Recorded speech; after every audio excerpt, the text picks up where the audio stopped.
آپ دیکھ رہے ہیں 9 بجے ٹی وی انٹرنیشنل اور میں ہوں نصیر جرمنی کے اسٹوڈیو سے۔ دنیا کے حالات دن بدن چینج ہو رہے ہیں، کہیں لڑائیاں اور جنگیں شروع ہونے والی ہیں، روس اور امریکہ کے حالات بھی خراب ہیں، اور بہت سارے ممالک ایسے ہیں جن کے اندرونی حالات بھی خراب ہیں۔ پاکستان میں بھی سیاسی طور پہ حالات خراب ہو رہے ہیں۔ ایک طرف سیاسی حالات خراب ہیں، لیکن آج کل کی جو خبر ہے کہ بے گناہوں کو مار دیا جاتا ہے قانون کا نام لے کر، مذہب کا نام لے کر، مذہب کے نام پر خون ہو رہا ہے۔ وہاں ایک پھر واقعہ ہوا میاں چنو میں، خانے وال ساہیوال کے قریب، کہ ایک شخص کو مذہب کے نام پر، توہین قرآن کے نام پر مار دیا جاتا ہے۔ نہ صرف مارا جاتا ہے بلکہ اس کی لاش کو پھانسی بھی لگایا جاتا ہے اور بے حرمتی کی جاتی ہے اور تشدد بھی کیا جاتا ہے۔ اور حسب سابق جو ہے، ہمارے طاہر اشرفی صاحب آتے ہیں، کنڈیم کرتے ہیں، پھر چلے جاتے ہیں۔ کاش کہ اگر حکومت اپنی رٹ قائم کرتی، اگر 2-4 آدمیوں کو سزا دے دیتی کہ جو قانون اپنے ہاتھ میں لیتے ہیں، تو ایسے واقعات نہ ہوتے۔ آج ہم چلتے ہیں، بہت ہی پیاری شخصیت ہیں چودھری پرویز صاحب، اچھا تبصرہ کرتے ہیں۔ جی السلام علیکم۔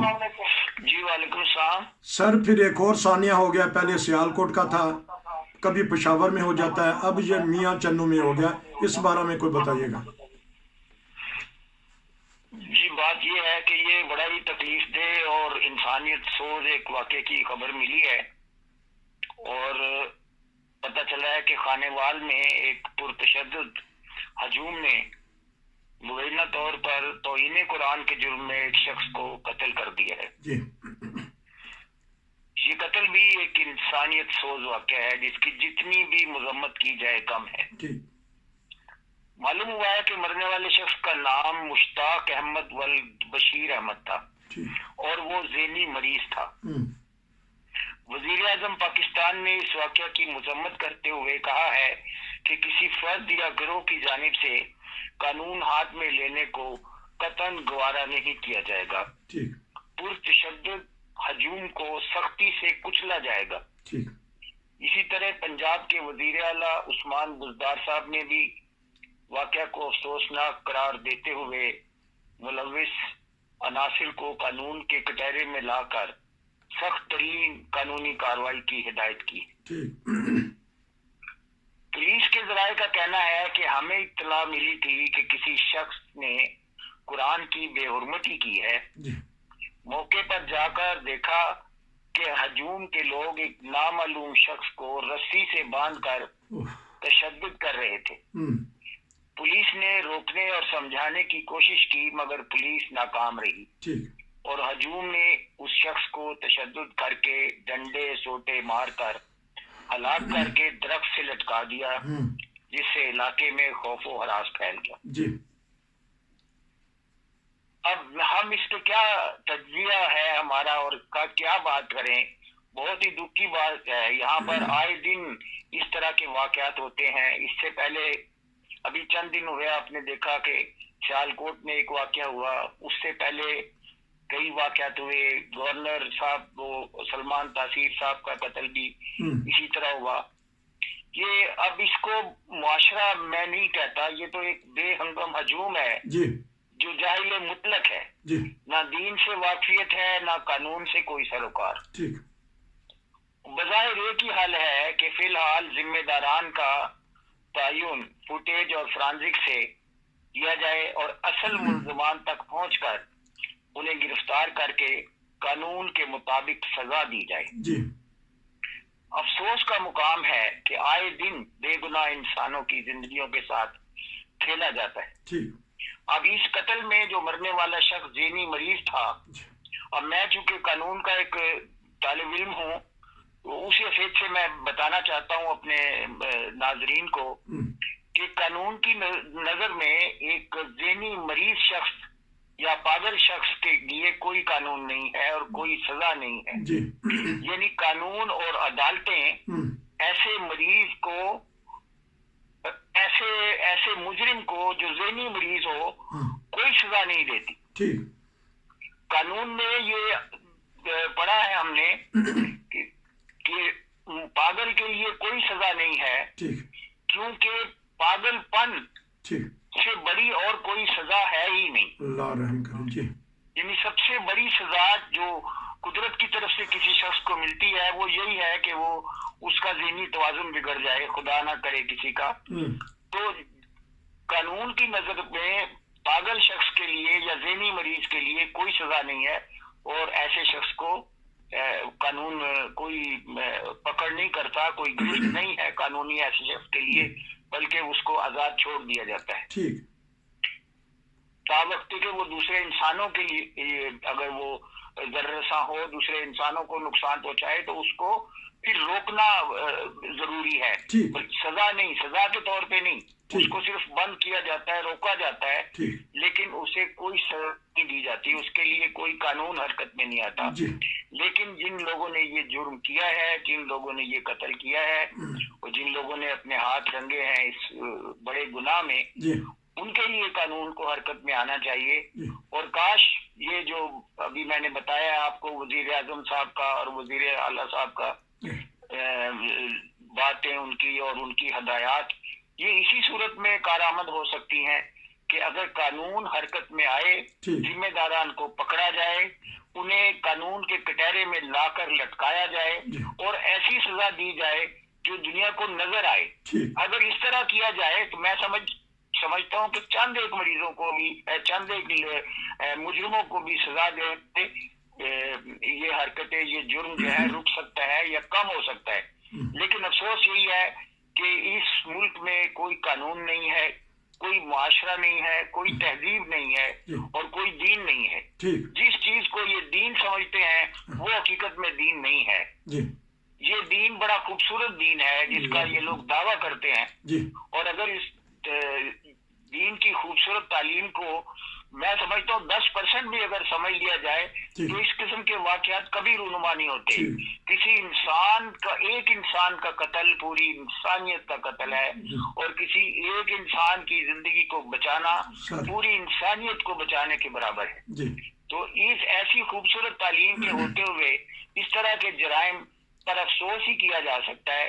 ہم یہی کہہ سکتے ہیں کہ کاش یہ ان لوگوں کو کوئی بتانے والا ہو، یہ دین کو سمجھیں۔ یہ بظاہر تو جس طرح آپ نے بھی بات کی کہ مذہب کے نام پہ یہ خون ہو رہا ہے، یہ بظاہر تو دین کے لیے مرنے والے لوگ ہیں، لیکن حقیقت میں یہ دین سے بالکل بے خبر ہیں۔ انہیں دین کی الف بے بھی نہیں پتا، نہ یہ ان کو دین کا علم ہے اور نہ ان کو دنیا کے قانون کا پتہ ہے۔ مرنے والا شخص نہ دین کی نظر میں مجرم تھا اور نہ دنیاوی قانون کی نظر میں مجرم تھا۔ جو کچھ کیا انہوں نے، یہ بے گناہ انسان کی زندگی سے کھیلے ہیں یہ، اور بے گناہ زندگی کی ایک انہوں نے ضائع کی ہے۔ اس کا میں سمجھتا ہوں کہ اگر اللہ تعالیٰ ان کو سزا دینے پہ آ جائے اور ان کی یہ پکڑ میں آ جائیں تو پھر ان کے لیے کوئی راستہ بھاگنے کو نہیں ملے گا، جس طرح کے جرائم ہو رہے ہیں پاکستان میں۔ جی، جس طرح آپ نے کہا کہ اگر پکڑی، قدرت کی پکڑ آئی تو جو بچ نہیں سکیں گے، تو ہماری ریاست کی اور کیا ذمہ داری ہے؟ آج آ کے کنڈیم کر دیتے ہیں، برا کہہ دیتے ہیں، پھر وہ واقعہ ہو جاتا ہے، اور ہماری آنے والی نسلوں کے اوپر اس کا کیا اثر ہوگا، یہ بتائیے گا۔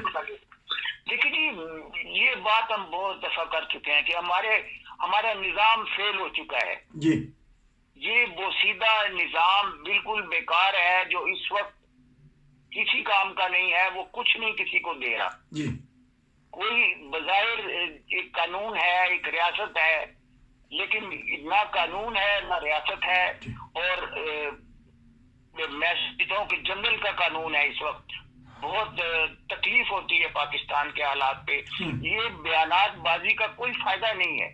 یہ مذہبی امور کے وزیر نے جو کچھ کہا ہے کہ جی ہمارا سر شرم سے جھک گیا، یہ کب کتنی دفعہ جھکے گا؟ یہ روز جھکتا ہے۔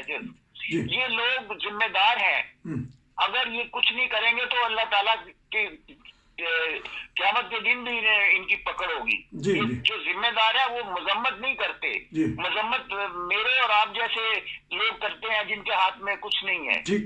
یہ لوگ جن کے ہاتھ میں حکومت ہے، جو ذمہ دار ہیں، جو سربراہ ہیں ملک کے، وہ نہیں مذمت کر سکتے، اور نہ ان کے سر